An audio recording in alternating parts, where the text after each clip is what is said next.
newly shared reporting highlighting disciplinary patterns in Springfield Public Schools is shedding a light on safety issues, concerns from students, and fairness from administrations.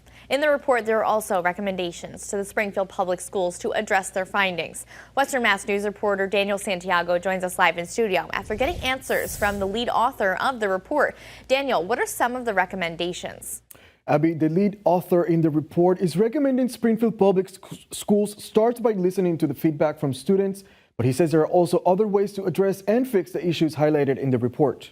On Wednesday, Citizens for Juvenile Justice released a report showing that students, mainly Black, Latinx, or those with disabilities or coming from low-income households, are disciplined at higher rates in Springfield Public Schools. Western Mass News is getting answers from Joshua Dankoff, the Director of Strategic Initiatives for the organization and the person who led the work on the report. We did talk to a number of students in some focus group discussions, both the high school and middle school level at a range of schools in Springfield.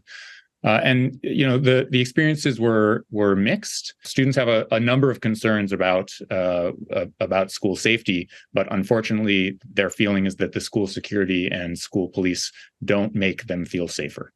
Dankoff says that in the report, additionally to showing the findings, his team is also making recommendations for Springfield Public Schools to address, which he says are contributing to the school-to-prison pipeline issue in Massachusetts.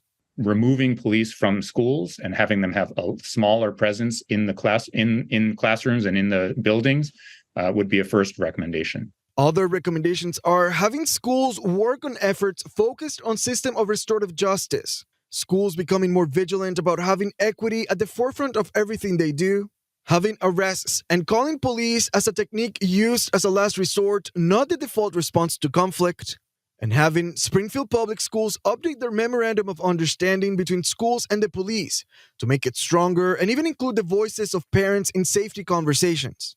Another possible solution to safety concerns in Springfield Public Schools was just discussed a week ago in a school safety subcommittee meeting. The idea is to have Evolve's AI technology in school buildings, which works by having sensors searching for weapons, not metals. An approach that Dankoff says also comes with its own set of challenges, like possible wait times for students, which could lead to tardiness marks. This is broadly not a sort of a technological problem that needs a technological solution.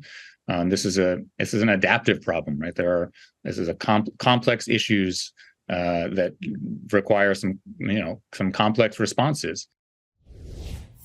We also reached out to Springfield Public School Superintendent Daniel Warwick to get a response about the report.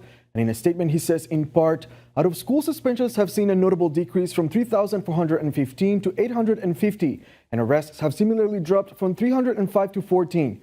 These positive trends demonstrate our commitment to implementing proactive intervention strategies and fostering a supportive atmosphere within our schools. The district remains steadfast in our commitment to further refining our strategies to keep all students safe and ensure equity and inclusion for all. Reporting live in studio, Daniel Santiago, Western Mass News.